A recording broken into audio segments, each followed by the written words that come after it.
नमस्कार, you are watching rising Bharat. I am Aviraj.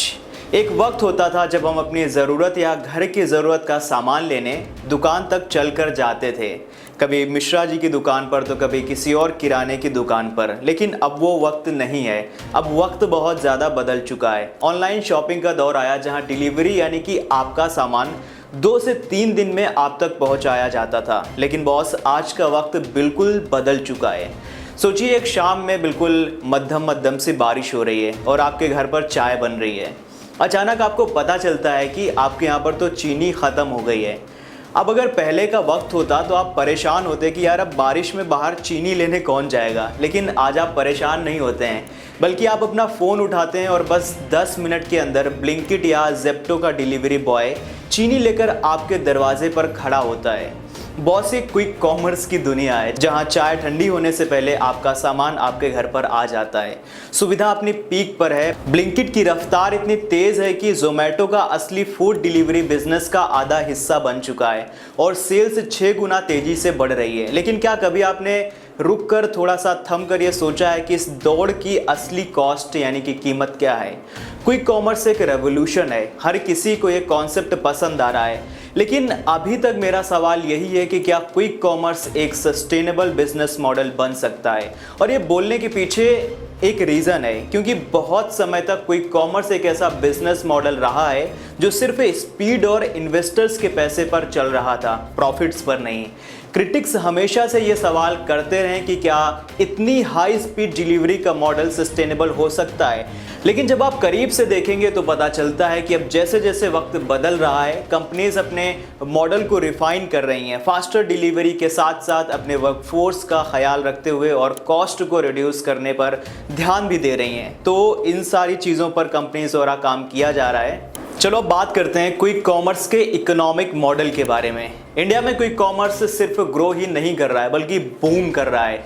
2030 तक उम्मीद है कि यह मार्केट 42 से लेकर $55 बिलियन तक पहुंच सकता है और स्टार्टअप्स के साथ साथ बड़े रिटेलर्स भी इस रेस में शामिल हो चुके हैं। ब्लिंकिट मार्केट में लीड कर रहा है, जिसमें 791 डार्क स्टोर्स हैं और स्विगी, इंस्टामार्ट उसके 605 डार्क स्टोर्स हैं और ज़ेप्टो के 500 के करीब डार्क स्टोर्स हैं। आई नो कि बहुत सारे लोगों को डार्क स्टोर के बारे में नहीं पता होगा, मैं उनको ये चीज़ एक्सप्लेन कर देता हूँ बहुत ही आसान भाषा में। डार्क स्टोर का मतलब होता है एक ऐसी शॉप जो कस्टमर्स के लिए ओपन नहीं होती, लेकिन वहाँ से ऑनलाइन ऑर्डर्स फुलफिल होते हैं। ये एक मिनी वेयर हाउस की तरह होता है जिसमें ग्रोसरीज, एसेंशियल्स और डेली यूज़ का सामान रहता है। जब आप ब्लिंकिट, ज़ेप्टो या स्विगी, इंस्टामार्ट पर ऑर्डर करते हो तो वो ऑर्डर इन्हीं डार्क स्टोर से पैक होकर आपके घर तक पहुँचता है, यानी कि डिलीवर किया जाता है। ये नॉर्मल दिखने वाली शॉप नहीं होती, सिर्फ डिलीवरी के लिए इस्तेमाल किया जाता है। सारी चीज़ें सिस्टमैटिक तरीके से स्टॉक होती हैं ताकि डिलीवरी फास्ट हो। डार्क स्टोर्स छोटे एरियाज में स्ट्रेटेजिकली बनाए जाते हैं ताकि ऑर्डर्स 10 से 15 मिनट में डिलीवर हो सकें। समझने के लिए सिंपल बात यह है कि डार्क स्टोर एक शॉप है, बस आप खुद जाकर वहां शॉपिंग नहीं कर सकते, सिर्फ डिलीवरी बॉयज़ वहां जाते हैं और आपका ऑर्डर लेकर आते हैं। ठीक है, क्लियर है। अब वीडियो में आगे बढ़ते हैं। 2024 में ये प्लेटफॉर्म यानी कि Blinkit, Zepto, Swiggy, Instamart traditional kirana stores से लगभग $1 बिलियन का बिजनेस छीन लेंगे। लेकिन एक बड़ा सवाल अभी भी वही है कि क्या ये मॉडल सस्टेनेबल है, चाहे वो कंपनीज के लिए हो या फिर डिलीवरी वर्कर्स के लिए। अब जब यहाँ पर डिलीवरी वर्कर्स की बात हुई है तो उनकी सस्टेनेबिलिटी के बारे में भी बात करते हैं। क्विक कॉमर्स का मॉडल डिलीवरी वर्कर्स के लिए फूड डिलीवरी के कंपैरिजन में बेटर प्रूफ हुआ है। According to a recent report, quick commerce workers लगभग 21,402 रुपए पर मंथ कमा रहे हैं, जो कि 18,595 का एवरेज फूड डिलीवरी से ज़्यादा है। अब आपके मन में सवाल आ रहा होगा कि ऐसा क्यों हो रहा है। इसका सिंपल सा जवाब है ज़्यादा डिलीवरीज करने की वजह से।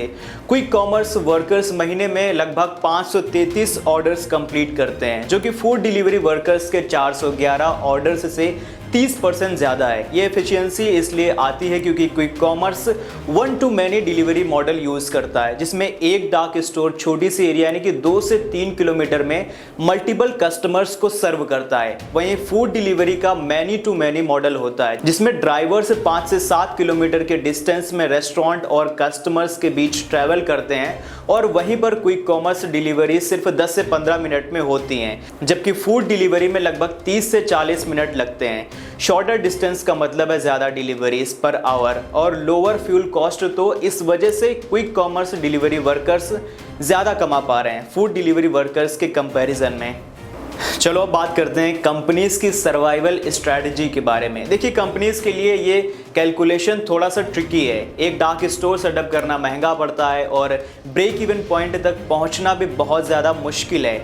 अभी के लिए एक डार्क स्टोर का एवरेज ऑर्डर वैल्यू 450 से 500 रुपए है, जो कि ट्रेडिशनल रिटेल के 2000 से 3000 के कंपैरिजन में काफ़ी कम है। लेकिन वही है कि उम्मीद अभी भी बाकी है। अर्बन एरियाज की हाई पॉपुलेशन डेंसिटी और बढ़ते डिस्पोजेबल इनकम्स की वजह से कंपनीज एक छोटे एरिया में ज़्यादा ऑर्डर्स प्रोसेस कर पा रही है। साथ ही इंडिया के लो लेबर कॉस्ट और स्ट्रॉन्ग डिजिटल पेमेंट्स इंफ्रास्ट्रक्चर से मॉडल दूसरे कंट्रीज के कंपैरिजन में ज़्यादा कामयाब हो रहा है। कंपनी सब स्मार्टर ऑपरेशंस पर फोकस कर रही हैं। रैंडमली नए स्टोर्स खोलने के बजाय वो थोड़ा डेटा का यूज़ कर रहे हैं ताकि हाई ऑर्डर वॉल्यूम वाले एरियाज को आइडेंटिफाई कर सकें, पीक डिलीवरी टाइम को समझ सकें और पॉपुलर आइटम्स स्टॉक कर सकें, जिससे चांसेस हैं कि उनके कस्टमर्स और भी बढ़ेंगे। अब दोस्तों, यहाँ पर बहुत बड़ा कंसर्न ये भी है कि फ्यूचर में क्विक कॉमर्स का क्या होगा। देखिए, क्विक कॉमर्स की रेस और कॉम्पिटिटिव होती जा रही है। फ्लिपकार्ट और अमेजॉन जैसे रिटेल जायंट्स भी अब इस मार्केट में एंट्री ले रहे हैं, जिनके पास स्ट्रॉन्ग कस्टमर बेस है और डीप पॉकेट्स भी हैं। ये अपने रिसोर्सेज और नेटवर्क के साथ मार्केट को रीशेप कर सकते हैं। तो बॉस, ये तो साफ है कि कंपनी सिर्फ स्पीड पर ही नहीं रुकेंगी, यानी कि स्पीड डिलीवरी पर। वो अब कस्टमर सर्विस इंप्रूव कर रही हैं, डिलीवरी रूट्स को ऑप्टिमाइज कर रही हैं और स्मार्टर इन्वेंट्री सिस्टम भी बना रही हैं। इतने क्राउड मार्केट में इनोवेशन ही एक ऐसा जरिया है जो कि इनके सर्वाइवल को बचा पाएगा, यानी कि इनका वो की होगा। अब अगर कंक्लूजन की बात करें तो क्विक कॉमर्स डिलीवरी पार्टनर्स और कंपनीज के लिए पॉजिटिव साइंस दिखाता है, लेकिन स्पीड डिलीवरी के अलावा एक सॉलिड और प्रॉफिटेबल बिजनेस मॉडल बनाना बहुत ज़रूरी है। असली इम्तिहान ये नहीं कि 15 मिनट में ग्रोसरीज डिलीवर कर दो, बल्कि असली इम्तिहान तो ये है कि इसको प्रॉफिटेबल कैसे बनाया जाए। तो दोस्तों, आज के वीडियो में इतना ही। अगर आप इसके बारे में और कुछ जानना चाहते हैं तो कमेंट सेक्शन में लिख करके ज़रूर बताइए। सब्सक्राइब कर लीजिए चैनल को ऐसे ही अमेजिंग बिजनेस कंटेंट के लिए। मिलते हैं नेक्स्ट वीडियो में, तब तक के लिए शुक्रिया। अलविदा।